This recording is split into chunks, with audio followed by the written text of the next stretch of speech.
नाही वेरेन वेरानि समंतगतनं अवेरन च समंति ऐस धम्मो सनातनो। जी हाँ साथियों, वैर से कभी वैर शांत नहीं होता, अवैर से ही वैर शांत होता है और यही सनातन नियम है। ये बात भगवान बुद्ध ने आज से 2300 साल पहले कही और सनातन जो है हमें इस गाथा में देखने को मिलता है, सुनने को मिलता है।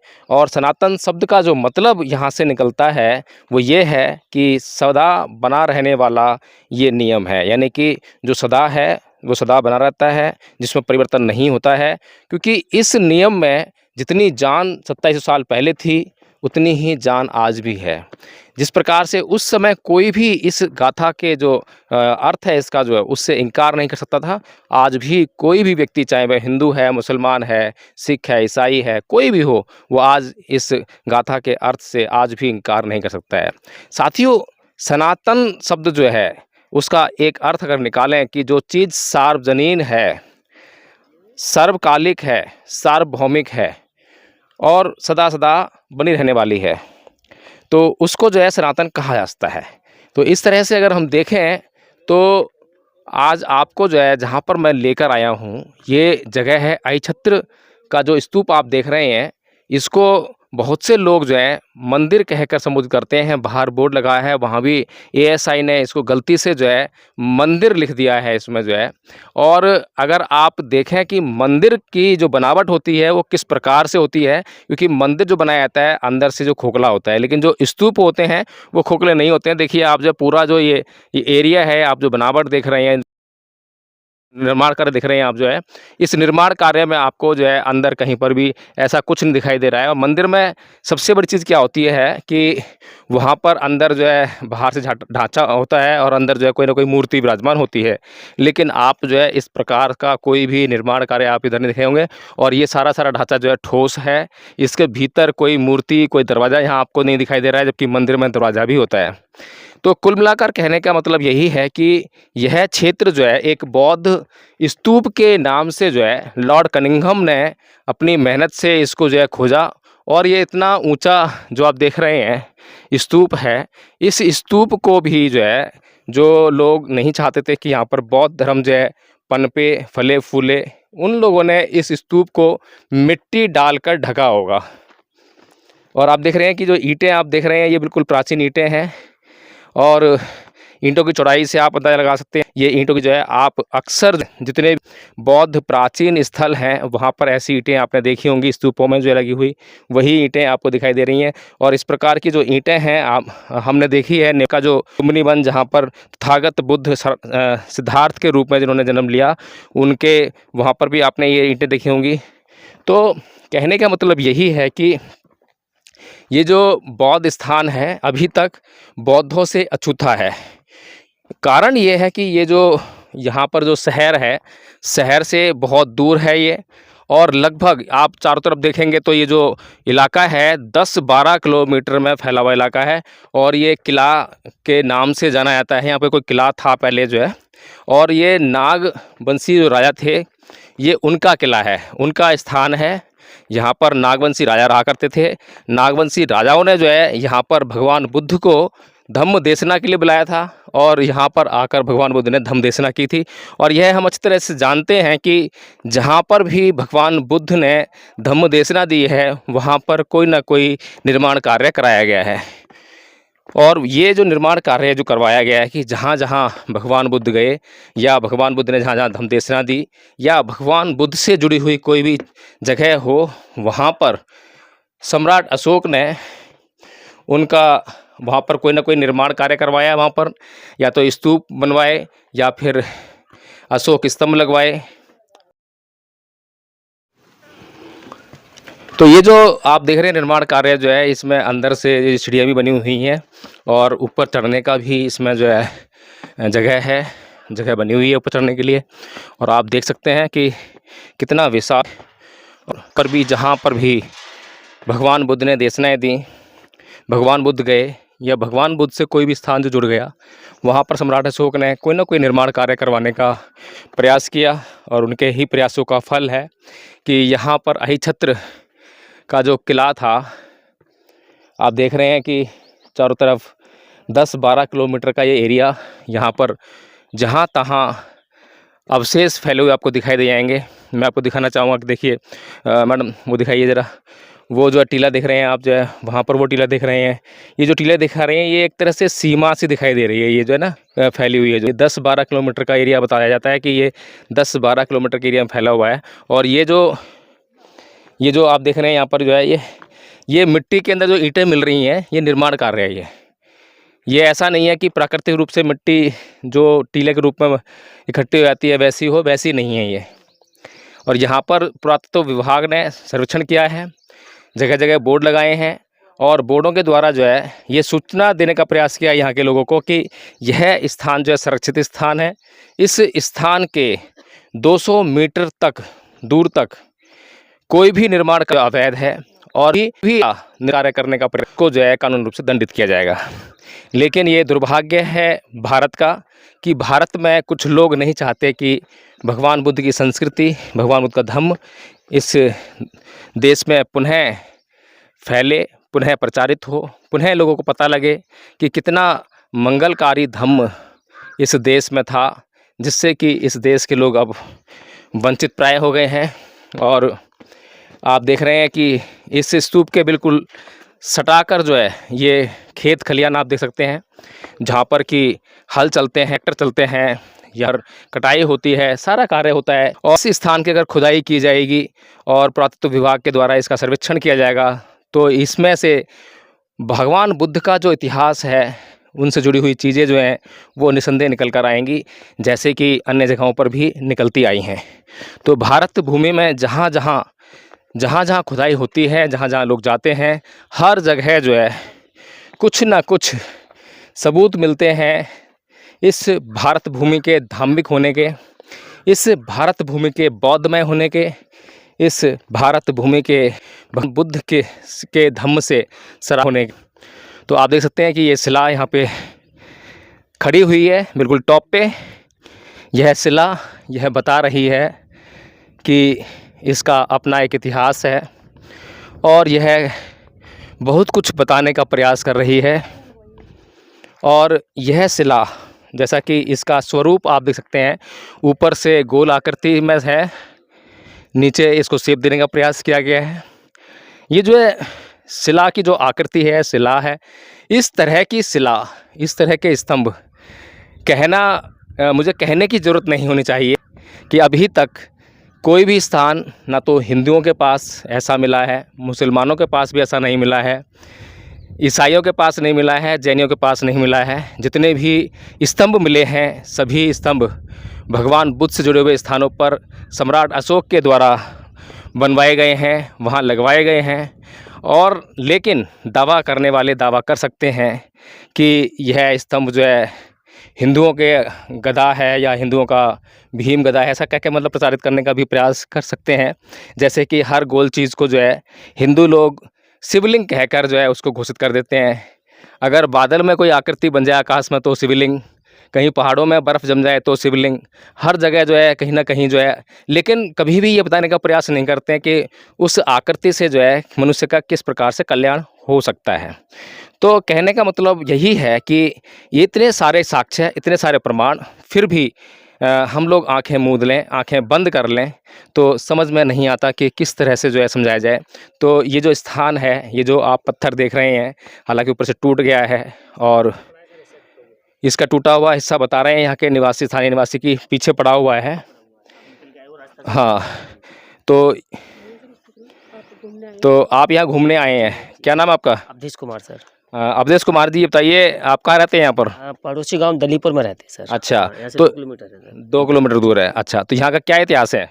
इतिहास यहाँ तो ये बताते हैं, ये भीम की गदा है और लोग आते हैं घूमने आते हैं, बस यही चलता है यहाँ तो। ये आकृति देखने में मालूम पड़ती है कि गदा है, गदा टाइप आकृति है क्या? ऐसा तो नहीं लगता है सर, लेकिन बताते हैं सब भीम का गदा रखा हुआ है, भीम का गदा के मतलब इसे दर्शन करने आते हैं। मैं बता दें कि दिल्ली में फिरोजा कोटला किला है, वहाँ पर अशोक का स्तंभ लगा हुआ है, और उस स्तंभ पर जो है साफ साफ ब्रह्मलिपि में लिखा हुआ है। और बड़ा आश्चर्य होता है ये जानकर कि जब फिरोजा तुगलक ने उस स्तंभ पर जो लिखा था उसको पढ़वाने के लिए ब्राह्मण बुलवाए, पंडित बुलवाए कि भाई आप लोग इतने बड़े जानकार हो, इतने श्लोक जानते हो, इतने वेद पुराण जानते हो, तो बताओ इस शिला पर क्या लिखा हुआ है। तो सारे जो है कुछ ना कुछ बोलने लगे और कोई राजा की तारीफ़ करने लगा कि आपकी इसमें आपके लिए लिखा हुआ है, कोई कुछ लिखा हुआ है, लेकिन कोई भी जो है उस शिला पर क्या लिखा था नहीं पढ़ पाया।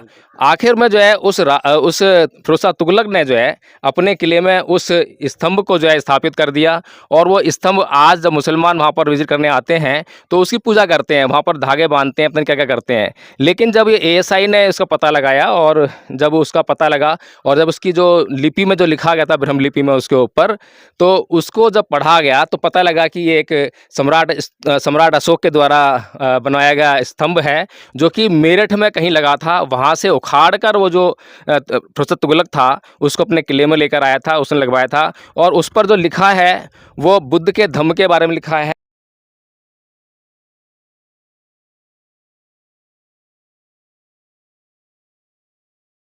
बुद्ध के बारे में लिखा है। तो यह जानने के बाद जो है हम समझ सकते हैं इस देश के लोगों को किस प्रकार पागल बनाया जाता है, धर्म के नाम पर अंधविश्वास फैलाकर, पाखंड फैलाकर, उनको अंधविश्वासी बनाए रखकर। लेकिन इस देश का जो सच्चा इतिहास है, बुद्ध का इतिहास और बुद्ध जिनके कारण ये भारत भूमि पूरे दुनिया में गौरवान्वित होती है। पूरे दुनिया में कहीं भी जाइए, वहाँ पर अगर आप कहते हैं कि मैं भारत भूमि से आया हूँ, तो वो तुरंत बोलते हैं कि आप बुद्ध की भूमि से आए हैं। अगर आप कहते हैं कि मैं बुद्ध की भूमि से आया हूँ, तो वो बोलते हैं कि आप भारत से आए हैं। यानी कि भारत और बुद्ध दोनों एक दूसरे के पर्यायवाची हैं। इतना बड़ा सत्य जो है इस देश के लोगों से लगातार छुपाने का प्रयास किया जा रहा है, उसको दबाने का प्रयास किया जा रहा है, लेकिन समझ में नहीं आता है कि आखिर इस सत्य को छुपाकर लोग क्या हासिल करना चाहते हैं और कैसे जो है भारत को गौरवान्वित करना चाहते हैं। तो कुल मिलाकर कहने का मतलब यही है साथियों कि यह स्थान अभी तक अछूता रहा है बौद्धों से और बौद्धों को इसके बारे में पता नहीं है, इसीलिए इस पर जो है कुछ अच्छी देखरेख नहीं हो पा रही है।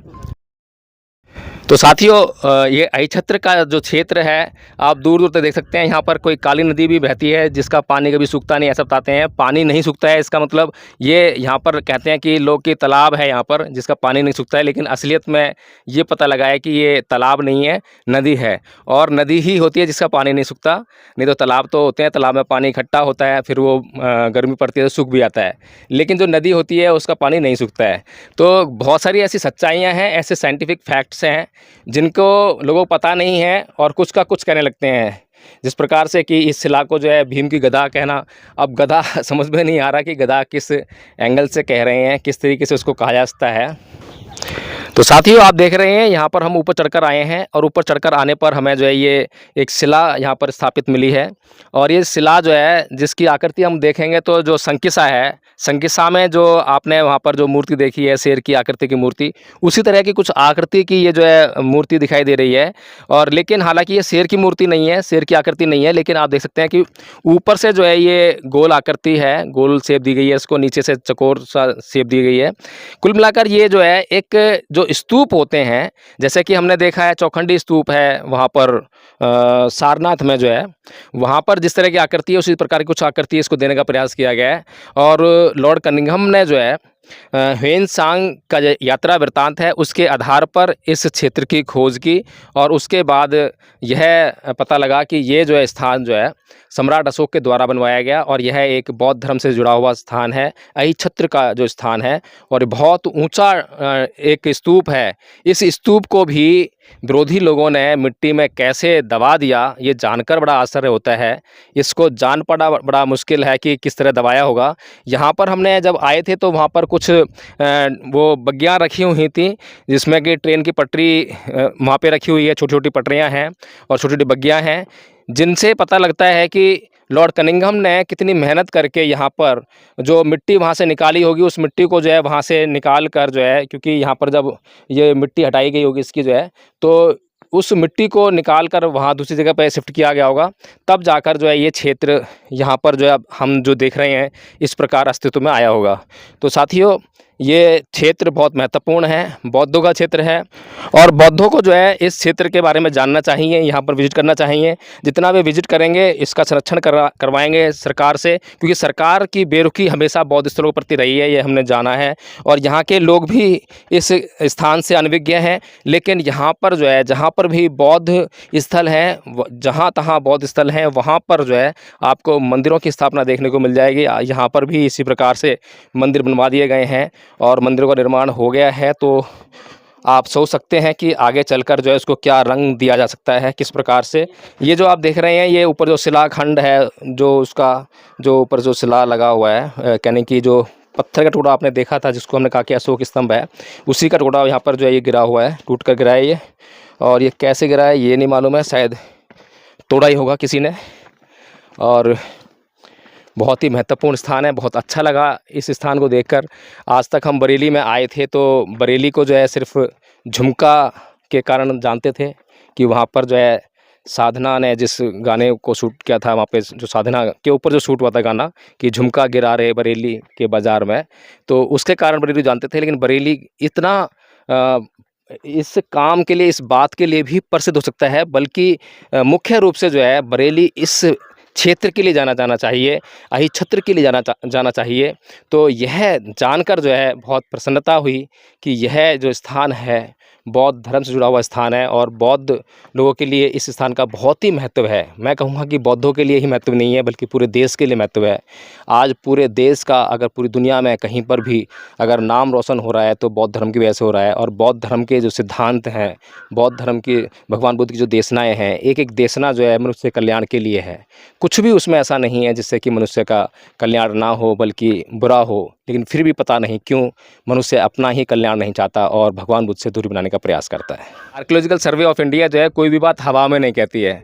जब ह्वेनसांग जब यहाँ भारत आया था, चीनी यात्री था, धार्मिक यात्री था, तो जब उसने जो है यहाँ का जो भ्रमण किया, उसने किताब में सब कुछ लिखा हुआ है कि यहाँ पर कितने संघाराम थे और क्या क्या इसका इतिहास है, कितना बौद्ध समुदाय था यहाँ पर, कितना जैन समुदाय था, उस सारे। और उसने ये भी बताया कि कितनी दूरी पर जो है ये स्थान है।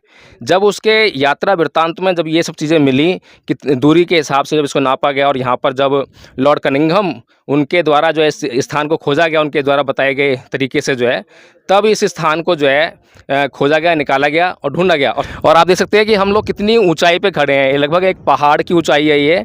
और ये पहाड़ की ऊंचाई वाले टीले को किस तरह से जो है अपने आप तो दबना इसका असंभव है किसी भी मिट्टी में। इतनी मिट्टी जो है लाई गई, इसको दबाया गया, दफन किया गया इसको। और दफन क्यों किया गया ये समझ में नहीं आता। शायद इसको जो है तोड़ने में समय लगता, या तोड़ते तो शायद उसका जो है कहीं ना कहीं उसका चर्चा होती, लोगों को पता लगता। शायद उसको जो है धीरे धीरे मिट्टी में दबा दिया गया, ये कह सकते हैं। और इसको जो है इससे ऊपर से मिट्टी हटाई गई है, इसको निकाला गया है, ढूंढा गया है।